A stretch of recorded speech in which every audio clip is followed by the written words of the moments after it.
اللہ تعالیٰ کے پاک نام سے اپنے آج کے سبق کا آغاز کرتے ہیں۔ پارہ نمبر 2 ہے، سورہ البقرہ، آیت نمبر 230 230۔ ارشاد باری تعالیٰ ہے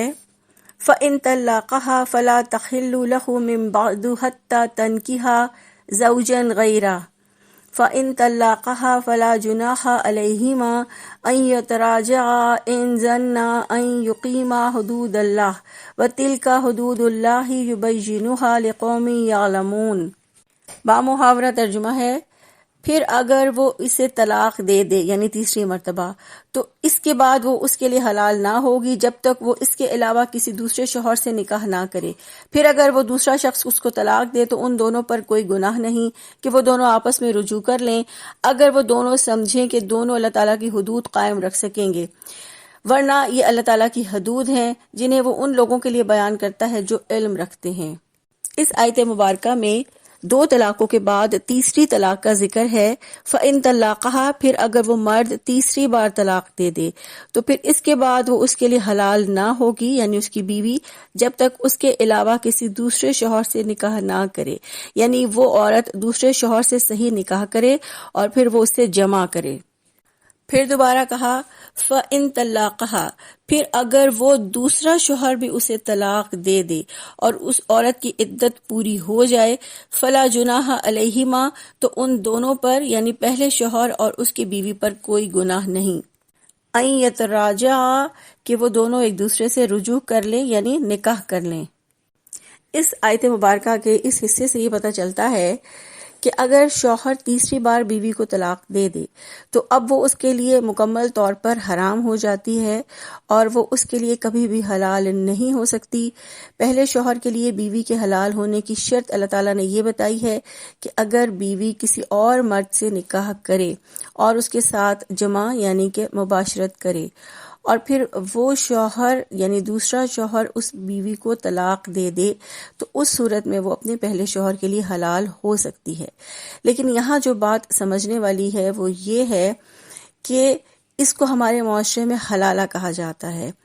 اور حلالہ کرنا گناہ ہے، حلالہ کرنا اور کرانا حرام ہے۔ رسول اللہ صلی اللہ علیہ وآلہ وسلم نے حلالہ کرنے والے اور کروانے والے پر اللہ کی لعنت کی ہے۔ یہاں اس آیت مبارکہ میں عورت کا دوسرے شخص سے نکاح کرنے سے مراد یہ ہے کہ وہ اس کے ساتھ بسنے کی نیت سے نکاح کرے، لیکن اگر کسی وجہ سے ان میں آپس میں اختلاف ہو جائے اور صلح کی گنجائش نہ ہو اور وہ شوہر اس کو اپنی مرضی سے طلاق دے دے تو پھر وہ اپنے پہلے شوہر کے لیے حلال ہو سکتی ہے یا اس کا وہ دوسرا شوہر وفات پا جائے۔ جبکہ ہمارے معاشرے میں حلالہ کے نام سے ایک مکروہ دھندا رواج پا گیا ہے اور اس میں ایک معاہدے کے تحت پری پلانڈ اس عورت کا نکاح کسی دوسرے مرد سے کیا جاتا ہے، کچھ مال دے کر یا کچھ شرائط کی روح سے، اور پھر شرائط کے مطابق وہ دوسرا شوہر 2 دن یا 3 دن کے بعد اس عورت کو طلاق دیتا ہے اور وہ اپنی عدت مکمل کر کے پہلے شوہر سے نکاح کر لیتی ہے۔ یہ معاہدے کے تحت، شرائط کے تحت اور پری پلانڈ حلالہ حرام ہے۔ حضرت حسن بصری رحمہ اللہ کی خدمت میں ایک شخص حاضر ہوا اور عرض کیا کہ میری قوم میں سے ایک شخص نے اپنی بیوی کو 3 طلاقیں دے دیں، اس پر وہ دونوں نادم ہوئے۔ میرا ارادہ ہے کہ اس عورت سے نکاح کر لوں، اس کا مہر ادا کروں اور پھر جس طرح شوہر اپنی بیوی کے پاس جاتا ہے جاؤں اور اس کے بعد اسے طلاق دے دوں تاکہ وہ اپنے شوہر کے لیے حلال ہو جائے۔ حسن بصری نے جواب دیا، اے نوجوان، اللہ تعالیٰ سے ڈرو اور اس کی حدود کے لیے آگ کی کھونٹی نہ بنو۔ پھر فرمایا ان ظنا ان یقیما حدود اللہ، اگر وہ دونوں یہ یقین رکھتے ہیں کہ وہ اللہ تعالیٰ کی حدود کو قائم رکھیں گے، اور اس کی صورت یہ ہے کہ شوہر اور بیوی پچھلے رویوں پر شرمندہ ہوں جس کی وجہ سے جدائی ہوئی، اور یہ پختہ عزم کریں کہ وہ اپنے رویوں میں تبدیلی لا کر ایک دوسرے کے حقوق ادا کریں گے، تو ایک دوسرے سے رجوع کرنے میں کوئی گناہ نہیں۔ پھر فرمایا وَتِلْكَ حُدُودُ اللَّهِ يُبَيِّنُهَا لِقَوْمٍ يَعْلَمُونَ، اور یہ اللہ تعالیٰ کی حدود ہیں جنہیں وہ ان لوگوں کے لیے بیان کرتا ہے جو علم رکھتے ہیں۔ اللہ سبحانہ وتعالیٰ علم والوں کے لیے اپنی حدود کو واضح فرماتا ہے تاکہ علم والے خود بھی فائدہ اٹھائیں اور دوسروں کو بھی سمجھائیں۔ اس آیت مبارکہ میں علم والوں کی فضیلت کو بیان کیا گیا ہے۔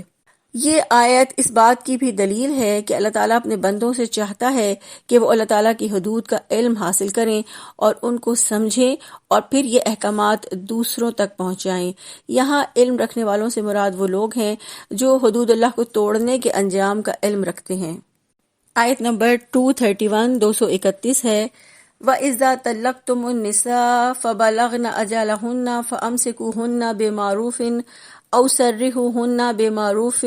وَلَا تُمْسِكُوهُنَّ ضِرَارًا لِتَعْتَدُوا وَمَن يَفْعَلْ ذَلِكَ فَقَدْ ظَلَمَ نَفْسَهُ وَلَا تَتَّخِذُوا آيَاتِ اللَّهِ هُزُوًا وَاذْكُرُوا نِعْمَةَ اللَّهِ عَلَيْكُمْ وَمَا أَنزَلَ عَلَيْكُم مِّنَ الْكِتَابِ وَالْحِكْمَةِ يَعِظُكُم بِهِ وَاتَّقُوا اللَّهَ وَاعْلَمُوا أَنَّ اللَّهَ بِكُلِّ شَيْءٍ عَلِيمٌ۔ لفظی ترجمہ ہے، وَإِذَا اور جب طلقتم النساء تم طلاق دے دو عورتوں کو، فبلغنا پھر وہ پہنچ جائیں اجالہن اپنی عدت کو، فامسکوہن تو تم سب روک لو انہیں بمعروف اچھے طریقے سے، او یا سرہوہن تم سب رخصت کرو انہیں بمعروف بھلے طریقے سے، ولا تمسکوہن اور مت تم سب روکو انہیں ضرارن تکلیف دینے کی خاطر، لتعتدوا تاکہ تم سب زیادتی کر سکو، ومن یفعل اور جو کرے گا ذالک یہ، فقد تو یقیناً ظلم نفسا اس نے ظلم کیا اپنے نفس پر، ولا تتخذوا اور نہ تم بناؤ آیات اللہ اللہ کی آیات کو ہزوا ہنسی مذاق، واذکروا اور تم سب یاد کرو نعمت اللہ اللہ کے احسان کو، علیکم تم پر، وما اور جو انزلہ اس نے نازل کیا علیکم تم پر، من الکتابی کتاب میں سے، والحکمتی اور حکمت میں سے، یعظکم وہ نصیحت کرتا ہے تمہیں بہی اس کے ذریعے، واتقوا اللہ اور تم سب ڈرتے رہو اللہ سے، وعلموا اور تم سب جان لو، ان اللہ بے شک اللہ تعالیٰ بکل شیء ہر چیز کو علیم خوب جاننے والا ہے۔ بامحاورہ ترجمہ ہے، اور جب تم اپنی عورتوں کو طلاق دو پس وہ عدت کو پہنچ جائیں تو انہیں اچھے طریقے سے روک لو یا انہیں اچھے طریقے سے چھوڑ دو، اور انہیں تکلیف دینے کے لیے نہ روکے رکھو کہ تم زیادتی کرو، اور جو ایسا کرے تو یقیناً اس نے اپنی جان پر ظلم کیا، اور اللہ تعالیٰ کی آیات کو مذاق نہ بناؤ، اور اپنے اوپر اللہ تعالیٰ کی نعمت کو یاد کرو جو کتاب اور حکمت میں سے اس نے تم پر نازل کیا، وہ تمہیں اس کے ساتھ نصیحت کرتا ہے، اور اللہ سے ڈرو اور جان لو یقیناً اللہ تعالیٰ ہر چیز کو خوب جاننے والا ہے۔ اس آیت کا شان نزول یہ ہے، حضرت ابن عباس رضی اللہ عنہ روایت کرتے ہیں کہ زمانے جاہلیت میں ایک آدمی اپنی بیوی کو طلاق دیتا تھا، پھر عدت پوری ہونے کے بعد اسے رجوع کر لیتا تھا، اس کے بعد پھر طلاق دیتا تھا، اسی طرح نقصان پہنچاتا تھا اور لٹکائے رکھتا تھا۔ اس پر اللہ تعالیٰ نے یہ آیت مبارکہ نازل فرمائی، فرمایا وَإِذَا طَلَّقْتُمُ النِّسَاءَ جب تم اپنی بیویوں کو ایک یا دو طلاقیں دے چکو، فَبَلَغْنَ أَجَالَهُنَّ تو پھر وہ اپنی عدت پوری کرنے کے قریب ہوں، فَأَمْسِكُوهُنَّ بِمَعْرُوف تو انہیں اچھے طریقے سے روک لو۔ اچھے طریقے سے روکنے سے مراد یہ ہے کہ بسانے کے لیے رجوع کرو اور ان کے حقوق پورے کرو، او سرہوہن بمعروف یا اچھے طریقے سے انہیں چھوڑ دو۔ اچھے طریقے سے چھوڑنے سے مراد یہ ہے کہ رجوع کیے اور نقصان پہنچائے بغیر چھوڑیں، اور ان کا حق مہر جو یا تحائف ان کو دیے ہیں وہ ان سے واپس نہ لیں، اسی طرح اس کا جہیز، اس کی جائیداد اور اس کے علاوہ جو کچھ بھی دیا ہے وہ دے کر باعزت طریقے سے رخصت کریں جیسے کسی مہمان کو رخصت کیا جاتا ہے۔ پھر فرمایا وَلَا تُمْسِكُوهُنَّ ضِرَارًا لِتَعْتَدُوا اور انہیں تکلیف دینے کے لیے نہ روکے رکھو کہ تم زیادتی کرو، ان کو نقصان پہنچانے کے لیے نہ روکو، یعنی حلال سے تجاوز کر کے حرام میں نہ پڑ جاؤ، اور اپنی بیویوں کو ظلم اور زیادتی کے لیے مت روکو۔ ظلم اور زیادتی یہ ہے کہ کہیں وہ دوسری جگہ نکاح نہ کر لیں، اس ڈر سے انہیں لٹکائے نہ رکھو، انہیں اذیت میں مبتلا نہ کرو۔ پھر فرمایا وَمَن يَفْعَلْ ذَلِكَ فَقَدْ ظَلَمَ نَفْسَهُ اور جو ایسا کرے گا تو یقیناً اس نے اپنی جان پر ظلم کیا، یعنی جو اپنی بیوی کو نقصان پہنچائے اسے اس کا حق نہ دے تو نقصان اسی کی طرف لوٹے گا جس نے نقصان پہنچانے کا ارادہ کیا۔ جو اللہ تعالیٰ کے احکامات کی مخالفت کرتا ہے وہ اپنے آپ کو اللہ کی ناراضگی کے لیے پیش کر کے ظالموں میں سے ہو جاتا ہے اور اپنے آپ کو شدید عذاب کا مستحق بنا لیتا ہے۔